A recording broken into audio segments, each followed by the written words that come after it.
Hello everyone. हाल फिलहाल में आपने देखा होगा एसएससी ने ना आज यानी 8 अप्रैल को एक नोटिफिकेशन रिलीज किया है रिगार्डिंग, या यूं कह लो इंस्ट्रक्शन रिलीज किया है रिगार्डिंग स्लाइडिंग मैकेनिज्म ऑफ जो सिस्टम है उसका।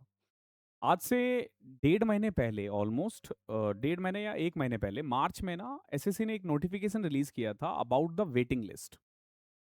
उसी वेटिंग लिस्ट की कैसे काम करता है ये बताया गया था, और एक नया इंस्ट्रक्शन फिर से दिया गया है आप लोगों को एक तरह से बताने के लिए कि ये प्रोसेस है, वैकेंसीज ऐसे ऐसे आएगी और ऐसे ऐसे आपका सिलेक्शन होगा। तो रिजल्ट जो है ना अब एक्चुअली में 2 बार आएगा। ठीक है, एक बार बेसिकली नॉर्मल सा रिजल्ट आएगा, उसके बाद थोड़े दिनों बाद दोबारा से एक और फाइनल रिजल्ट आएगा, उसी के बारे में इन्होंने बताया है। तो आप जब आप एसएससी के वेबसाइट पे जाते हो तो सबसे ऊपर आपको ये दिख जाएगा। ओके, 8 अप्रैल को नोटिफिकेशन आया हुआ है, ये मैंने ऑलरेडी डाउनलोड कर रखा है। ये रहा। हाँ, और ये शायद एक रीजन हो सकता है जिसके कारण ना अभी तक इन्होंने रिजल्ट नहीं किया है, रिजल्ट में जो देरी हो रही है, this is one of the prime reason. Okay, तो इन्होंने एक रेफरेंस दे रखा है 3 मार्च 2026 का, कि हमने 3 मार्च 2026 को स्लाइडिंग मैकेनिज्म के बारे में बताया था कि ये वेटिंग लिस्ट के लिए कैसे काम करेगा। तो अगर आपको नहीं याद है तो मैं फिर से एक बार रिमाइंड करवा दूं।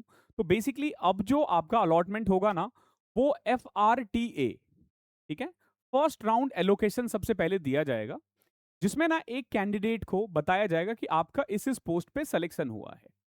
ठीक है, आपको मान लो वहां पे पता चल गया है कि आपका सिलेक्शन हुआ है ऑडिटर में। ठीक है, फिर जब रिजल्ट आ जाएगा उसके बाद आपको एक काम करना होगा, अपने रीजनल ऑफिस, जो एसएससी का रीजनल ऑफिस है ना, वहां जाना है। वहां जाकर आपके पास दो ऑप्शंस दिए जाएंगे कि आप अपने पोस्ट को फ्लोट रखना चाहते हो या फिक्स रखना चाहते हो। फिक्स का मतलब यह है कि भाई हाँ, मुझे ऑडिटर मिल गया, मैं खुश हूं इस पोस्ट के लिए। फ्लोट का मतलब है कि नहीं, मैं खुश नहीं हूं, मुझे अपडेट चाहिए। अगर है तो आप अपडेट दो, नहीं तो जो मिला है वही दे देना। ये होगा फ्लोट का मतलब। ठीक है, पहले फिक्स दिया जाएगा, देन फ्लोट दिया जाएगा, जो आपको कोई एक आप इसमें ऑप्ट कर सकते हो।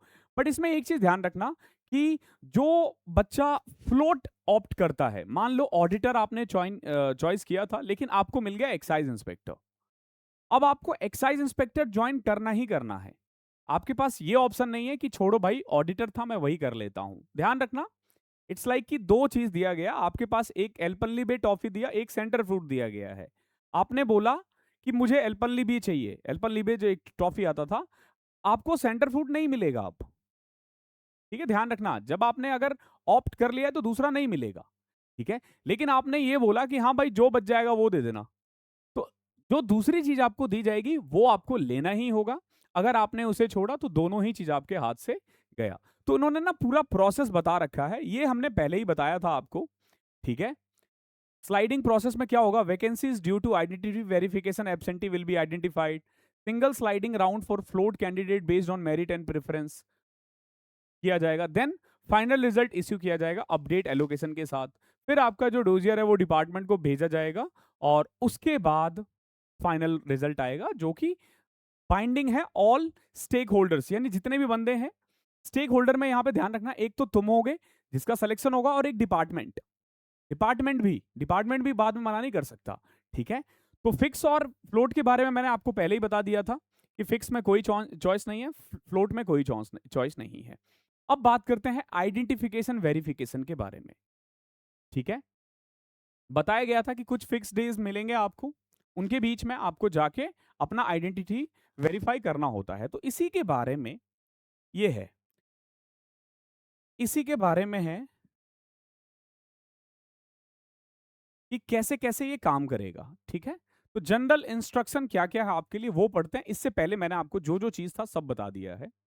सबसे पहला काम आपको क्या किया मतलब करना है अब, जैसे ही एक रिजल्ट आने वाला है, आने वाले 1-2 दिन में या 1 वीक के अंदर आ जाएगा, FRTA जिसको हम बोलेंगे ना। बट ध्यान रखना, वो आपका फाइनल रिजल्ट नहीं होगा।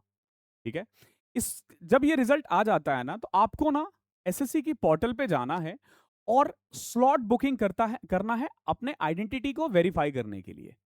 ठीक है, उसमें आप चॉइस करोगे कि मुझे कौन सी सिटी में जाना है, डेट क्या है और शिफ्ट क्या है, ये आपके पास ऑप्शन है। लेकिन ध्यान रखना, ये सेलेक्ट करना है और आप इसको चेंज नहीं करवा सकते, जो आपने सेलेक्ट किया वो फाइनल रहेगा। वहां उसी दिन आपको जाना है, आप बाद में या पहले नहीं जा सकते। आपने मान लो 10 अप्रैल किया तो 10 अप्रैल को जाओगे जो भी शिफ्ट में। इसके बाद जब आप वेरिफिकेशन विंडो पे जाओगे या फिर जब आप अपने जो भी जनरल क्या बोलते हैं उसको, रीजनल ऑफिस में जब आप पहुंचोगे, तो रीजनल ऑफिस में जाके ना आपको अपना वेरिफिकेशन करवाना है। ठीक है, अपना वेरिफिकेशन करवाना है। Candidate shall report to the designated verification venue on the allotted date and shift as per the confirm slot of completion of identity verification and post confirmation. ध्यान रखना, आपको एक स्लिप भी मिलेगी, वो भी लेके जाना है यहाँ पे। ठीक है, अगर आप इसमें फेल कर जाते हो तो समझो कि सारा गया आपके हाथ से। इवन जो एफआरटी में हुआ था वो भी गया, ध्यान रखना वो फाइनल नहीं है। अब आइडेंटिटी कैसे वेरीफाई किया जाएगा?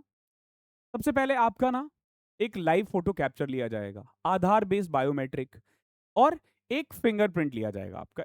ये तीन तरीके से ना, इन तीन तरीके से आपका आइडेंटिटी को वेरीफाई किया जाएगा। लाइव फोटो ले लिया, आधार बेस्ड बायोमेट्रिक, जिसमें हम जैसे ही आप आधार नंबर डालते हो तो एक ओटीपी आता है उससे, या अगर आप फिंगर डालते हो तो उससे भी आधार वेरीफाई हो जाता है। अब देखो डॉक्यूमेंट कौन कौन से चाहिए आपको, जब आप जाओगे तो क्या क्या लेकर जाओगे? तो बस एक वैलिड अपना आधार कार्ड लेके जाना है। ठीक है, और print out of the selection confirmation slip. ये जो एफआरटीए था ना, जो मैंने बताया ना, जो पहले रिजल्ट आया है, सिलेक्शन कंफर्मेशन, यानी आपका सिलेक्शन तो कंफर्म हो चुका है यहां से। अब candidate must ensure that all particular furnished in the application form are correct and consistent with the document produce at the time of verification. यानी आपने जो भी चीज उसमें लिखा है ना वो करेक्ट होना चाहिए। मैं एक बार फिर से बता देता हूँ, कई बार बच्चे ना परसेंटेज मार्क्स में गलती कर देते हैं, नाम में इधर उधर होता है, ये सब यहाँ चेक नहीं होगा। ठीक है, एक एविडेविट से काम हो जाता है, वो डिपार्टमेंट में चेक होगा। आगे देखो, the candidate are advise to bring the mobile which number is registered in the Aadhaar. आपको ना वो वाला मोबाइल लेकर आना है, नंबर लेकर आना है जिसमें आपका आधार, जो आधार से लिंक हो रखा है, ताकि वहां ओटीपी आए ना तो आप फिल कर पाओ। वहां ओटीपी आएगा, उसको फिल करना होगा वहां पे। ठीक है, अगर कैंडिडेट ने आधार ऑथेंटिकेशन से भर रखा है फॉर्म, और अगर आप फेल कर जाते हो ऑथेंटिकेशन टाइम में, तो आपका कैंडिडेचर कैंसिल हो जाएगा। अगर आपके नंबर में कोई भी प्रॉब्लम है, जाओ अभी चेंज करवा लो। फोन नंबर वगैरह चेंज हो जाता है आधार में। अगर कोई भी प्रॉब्लम है प्लीज मेक श्योर अभी करवा लो, बाद में दिक्कत आने से सही है। आगे देखो, आप में से कई बच्चों ने ना जब फॉर्म भरा था ना, तो उसमें उन्होंने बाईपास किया होगा कि नहीं भाई, मैं अपना आधार ऑथेंटिकेशन नहीं करवाना चाहता हूं, मैं अपना आधार डेटा नहीं देना चाहता हूं। ऐसे बहुत सारे बच्चे हैं जिन्होंने आधार डेटा शेयर करने से मना कर दिया था एसएससी को।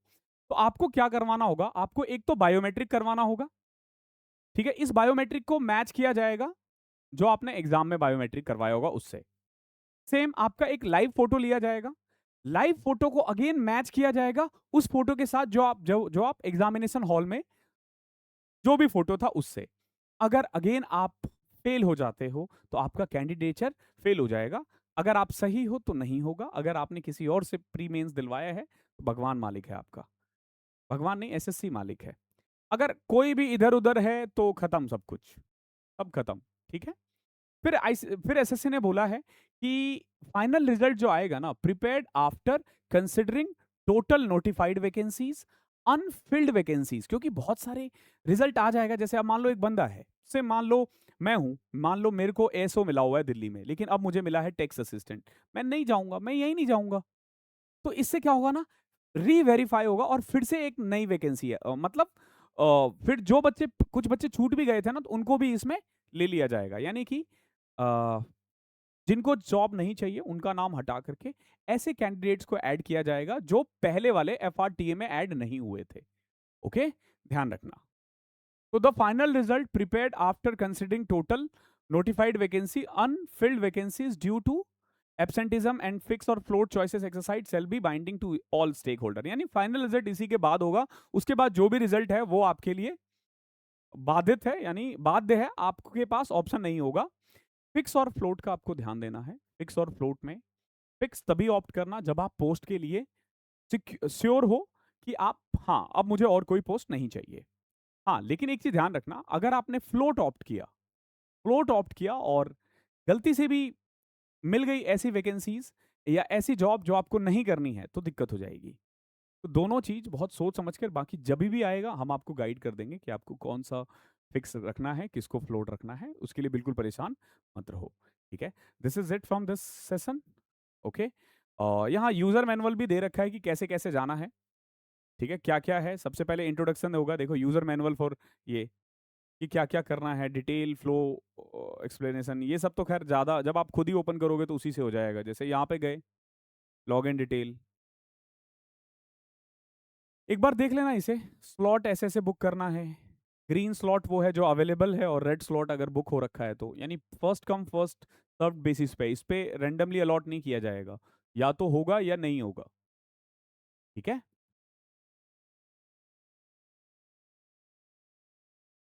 10 मार्च, 12 मार्च, 15 मार्च, 16 मार्च, 18 मार्च।